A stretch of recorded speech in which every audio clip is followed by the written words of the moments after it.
बिस्मिल्लाहिर्रहमानिर्रहीम। अस्सलाम वालेकुम। प्यारे दोस्तों, तहज्जुद की नमाज की फजीलत क्या है, इसको अदा करने का मुकम्मल तरीका, इसको अदा करने का वक़्त कब शुरू होता है और कब ख़त्म होता है, तहज्जुद में कौन सी सूरतें पढ़नी चाहिए, इसकी रकतें कितनी हैं और इसकी नीयत कैसे करें। तहज्जुद की नमाज से रिलेटेड बहुत से मसाइल मैं आज आपसे शेयर करूँगी और तहज्जुद की नमाज का मुकम्मल तरीका जानने के लिए वीडियो को मुकम्मल देखिएगा।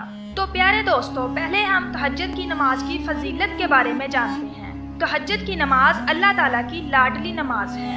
प्यारे नबी हज़रत मोहम्मद सल्लल्लाहु अलैहि वसल्लम ने फरमाया कि जब सारी दुनिया सो रही होती है और कोई चढ़ती जवानी वाला उठे, वज़ू करे और मसल्ला बिछाए तो बाकी नमाजों पे अल्लाह ताला सवाब देते हैं, लेकिन तहज्जुद की नमाज ऐसी है जिस पर अल्लाह ताला अपने बंदे को नमाज पढ़ता हुआ देखकर मुस्कुराते हैं। सुबहान अल्लाह। इसकी फजीलत यूँ भी समझ लें कि 5 फ़र्ज़ नमाज़ों के बाद जो सबसे अफजल नमाज है वो तहज्जुद की नमाज है। तो दोस्तों, तहज्जुद की नमाज को ज़रूर पढ़ा करें। अगर आपको कोई परेशानी हो, कोई मसला हो तो तहज्जुद की नमाज पढ़ना शुरू कर दें। इंशाअल्लाह चंद ही दिनों में आपकी वो परेशानी, वो मसला हल हो जाएगा। तो अब हम बात करते हैं तहज्जुद की नमाज अदा करने का वक़्त कौन सा होता है। बहुत से लोगों को इस बात की गलत फहमी है कि तहज्जुद की नमाज का वक़्त सुबह का होता है, यानी जो सहरी का वक़्त होता है वही सुबह की नमाज का वक़्त होता है, जबकि ये बहुत बड़ी गलत फहमी है। तो अच्छी तरह से समझ लें कि तहज्जुद की नमाज का जो वक़्त है, इशा की नमाज के बाद आप 5 मिनट, 1 घंटा या जितने भी घंटे बाद सो के उठेंगे तो तहज्जुद की नमाज का वक़्त शुरू हो गया। और सुबह जब सहरी का वक़्त ख़त्म होता है तो उस वक़्त तहज्जुद की नमाज का वक़्त ख़त्म हो जाता है।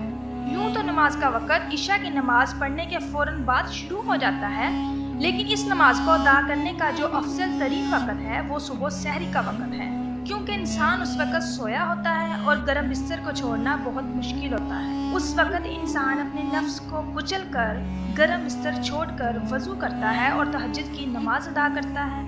इसका जो सबसे अफजल वक़्त है वो सुबह सहरी का वक़्त है और इस वक़्त नमाज अदा करने से सवाब भी ज़्यादा मिलता है। अब हम जानते हैं कि तहज्जुद की नमाज की रकतें कितनी हैं।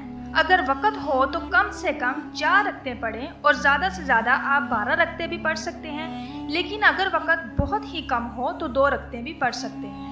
अब हम तहज्जुद में पढ़ी जाने वाली सूरतों के बारे में बात करते हैं। बहुत से लोग समझते हैं कि इसमें कोई ख़ास सूरतें पढ़ी जाती हैं, लेकिन ऐसा बिल्कुल भी नहीं है। जैसे हम लोग बाकी नवाफल अदा करते हैं, बिल्कुल उसी तरह तहज्जुद के नफल भी अदा किए जाते हैं। मैं आप लोगों के लिए आसान कर दूं कि तहज्जुद की नमाज अदा करने का तरीका ये है। सबसे पहले सना पढ़ी जाएगी, फिर उसके बाद औज़ु बिल्लाह, फिर बिस्मिल्लाह, उसके बाद सूरत फातिहा और फिर कोई भी सूरत यानी सूरत इखलास भी पढ़ सकते हैं। उसके बाद रकू और सजूद और उसके बाद दूसरी रकत के लिए खड़े होंगे। सबसे पहले बिस्मिल्लाह पढ़ेंगे, फिर सूरत फातिहा, फिर कोई भी सूरत यानी सूरत इखलास पढ़ेंगे, फिर रकू, सजूद, अत्तहियातु, दरूद शरीफ और दुआ मांगेंगे और इस तरह 2 रकत अदा करेंगे। जितनी भी रकतें पढ़नी हो इसी तरीके से पढ़ेंगे। जितना भी आपके पास वक़्त हो आप पढ़ सकते हैं, लेकिन पढ़ने का तरीका यही है जैसे हम बाकी नवाफल अदा करते हैं। अब हम बात करेंगे नीयत के बारे में कि तहज्जुद की नमाज की नीयत कैसे की जाए। तो नीयत कहते हैं दिल के पुख्ता इरादे को। ज़ुबान से कहना ज़रूरी नहीं है, मौस्तब है अगर कह लें, लेकिन दिल में अगर इस बात की नीयत कर लें कि मैं तहज्जुद की नमाज अदा कर रहा हूँ तो ये काफ़ी है। अगर ज़ुबान से नीयत करना चाहें तो इस तरह से करेंगे, मैं 2 रकात नमाज नवाफल वक़्त तहज्जुद की नीयत करती हूँ या करता हूँ, वास्ते खुदा के, वास्ते रसूल के, मुँह तरफ काबा शरीफ की, अल्लाह अकबर।